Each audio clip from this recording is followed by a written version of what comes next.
भारतामध्ये जिवंत ठेवलं असेल, आपल्या पायाला भिंगरी बांधून सातत्याने फिरत असतात ते रामदासजी आठवले साहेब. या ठिकाणी मला सांगायचं मित्रांनो, भारत आपल्याला राजकारणापेक्षा समाजकारण जास्त करावं लागतं. आता परभणीमध्ये आपला एक भीमसैनिकाचा पोलिसांतर्फे त्या ठिकाणी खून करण्यात आला.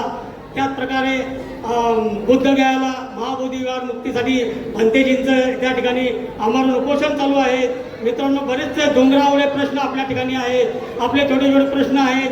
साहेबांना एकच विनंती करतो, साहेब 30 वर्षापासून गायरांच्या संदर्भात मी जामनेर तालुक्याच्या वतीने 30 वर्षापासून लढा देत आहे, पण आम्हाला अजूनपर्यंत या ठिकाणी न्याय मिळाला नाही, यश मिळालं नाही. मित्रांनो, साहेबांना एक सांगायचं आहे की मागच्या हप्त्यामध्ये एक बातमी प्रसारित झाली देवेंद्र फडणवीसांनी की ज्या गायरान जमिनी आहेत, मग त्या शेतजमिनी असतील किंवा घरकुलाच्या असतील, त्या सर्व शासन ताब्यात घेणार आहे.